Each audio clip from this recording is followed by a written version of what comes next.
Alright, what's going on, people? Ringworld Map here, and today we're gonna talk about Berinchyk versus Navarrette, and then Fury versus Usyk. Two main events today, or yesterday, depending on where you're from.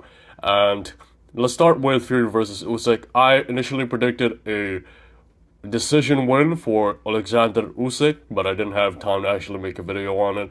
However, I'm not gonna lie, guys, I saw the fight as either a victory for Tyson Fury, or a draw for Usyk, right? Or a draw for both of them.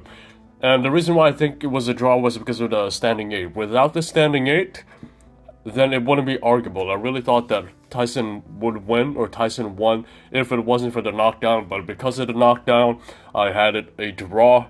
But hey, Usyk, he did a great job. He actually was the one who made the fight entertaining. And the way he did that was with the left hands, okay? So he started the early rounds with the left hands to the body. Okay, so he threw those left hands to the body, and whenever he threw those to the stomach of Tyson Fury would always square up, okay? And that is where he's at his weakest, because he doesn't have a solid high guard, he doesn't have a very strong stance as well. He relies so much on his footwork, he stands kind of upright, and so it's really the bladed stance which gives people troubles. The moment he gets out of that bladed stance, he's a lot easier to get hit. He's a lot more open, and he's a lot easier to, or it's a lot easier to break his guard, okay? Whenever he gets into that high guard position, he doesn't really have the tightest high guard as well. So that's what Fury did, okay? Or that's what Usyk did. He kept hitting him to the body with that straight left hand. And then later on, he decided to throw some looping shots to the head, that overhand left, or that rear hook, depending on the angle that you're looking at it from. Sometimes it threw rear hook, sometimes it threw rear overhand, but either way, it was a looping shot. And because Tyson Fury depended so much on that reach, okay, he likes to depend on that reach to defend himself, he likes to extend that lead hand out, and even the rear hand, he got hit with those looping shots over the top. And Tyson Fury, or Alexander Usyk, was really good at placing those shots, despite being 6 inches shorter. Okay, so great win for Alexander Usyk. Later on, when he got Fury squared up, the right hook really made the difference. Okay, so he would go down to the body first with that left hand, and then he would throw that right hook over the top, and that really made Fury, or that really landed a lot. That landed often on the left side of Fury, because he was getting squared up, okay? Every time he was getting hit to the body, he would square up. And that's why Usyk was able to set up that rear hook, or that right hook. I'm not really sure which punch stunned Tyson Fury in the 9th round. I'm not sure if it's the rear hook or the right hook, but either way, I think it was a looping shot, right? It was a looping shot which stunned him, and that was because, again, he relied so much on that reach, and sometimes he would even allow himself to get hit by Usyk because he thought that he can take the punch of Usyk, because Usyk was 40 pounds lighter. But that was a bad move, and the moment he got hit with that perfect shot to the chin, he was stunned, okay? Now, a lot of people talked about the referee stepping in and giving him a standing 8. Look, guys, it was 10 seconds left.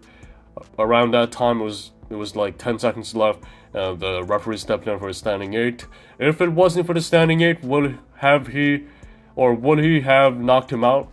I don't really think so. I think Fury's still going to survive the round, but he probably would have put more damage on Fury if the referee didn't step in to count that as a standing 8. So, again, great win for Usyk. Kind of the same tactic that he used, but he was much more aggressive this time, a lot more aggressive with his forward, he applied a lot more forward pressure. Okay, and the way I saw it, he didn't move laterally as much, he didn't try to create angles as much as I expected him to do. He was just standing in front of Fury, the much bigger Fury, the much taller, and the much heavier Fury as well. So that kind of surprised me how he stood in front of Fury at mid-range. But it worked out because Fury got overconfident, and that's why he got hit with those sneaky shots from Usyk. Now let's move on to Berinchyk versus Navarrette. Absolute shit show for fucking fight. Okay, look, I didn't really like that fight, and I'm saying this as one of the biggest fans of Navarrette. You guys can look back at my videos before. I always favored the guy. Whenever I made predictions, I was like, Navarrette is gonna win this shit, okay? And even when he was still in the 126-pound division, I always thought that that Navarrette would be great at lightweight. Navarrete would be great at some, even not just lightweight, but he would go up around. I think he can excel right around 135. So yeah, I think lightweight is his limit almost. And so I was really surprised on how sloppy he looked and how little his power affected Berinchyk. But at the same time, you also got to give credit to the Ukrainian. He came in there ready. He had some angles that Navarrete probably never saw before. He would take that side step to the right side and then throw a right hook, which really threw off Navarrete, because Navarrete is so used to bending at the waist that whenever you create an angle on his left side or on his lead shoulder, he doesn't really see you, okay? He doesn't really have any sight. He doesn't really have the vision to react accordingly. So every time Berinchyk stepped over to his right side or to his left side, Navarrete would just shell up, and he didn't really know how to react. So I think that's what bothered him a lot. In addition to the fact that Berinchyk was really good at smothering as well. He was good at pinning him inside, okay? I thought that although Berinchyk didn't have the power, he was the better inside fighter. He was the rougher fighter today.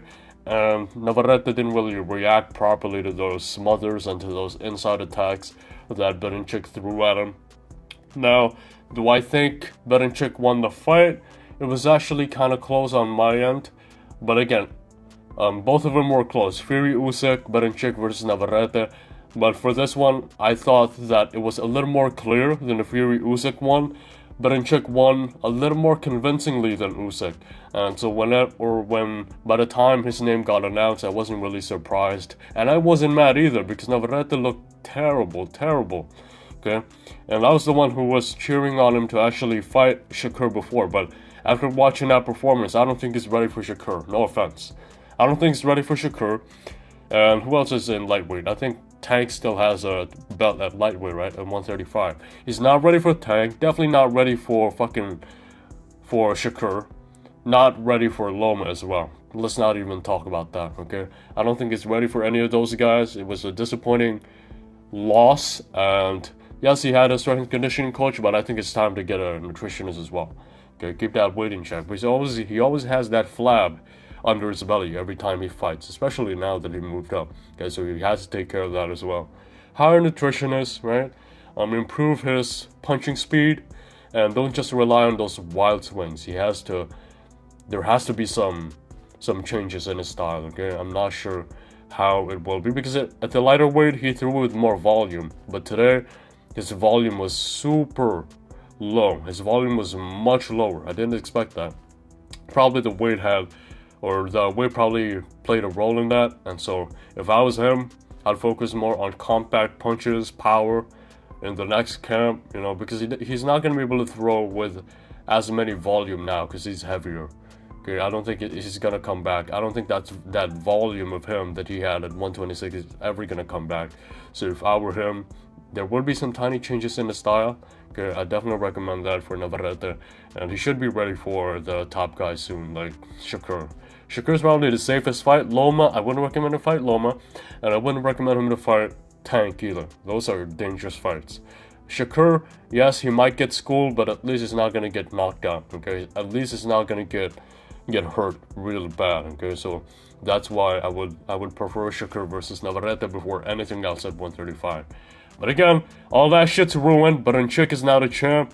So, hey, who knows? Maybe there would be Lomachenko versus Berinchyk in the future. But they're teammates, I think. I heard from the commentary, so that's probably unlikely. Okay, but it's cool to have two Ukrainians in the lightweight division making a name for themselves. So that was it. I'll see you guys soon. Subscribe if you're new. Two great fights today. Not really an upset in my opinion. I kind of expected Usyk to win, but the Berinchyk one was the one that was really surprising. So that was it. Subscribe if you're new, join my Patreon if you want to, and I also have my Filipino channel. Peace out.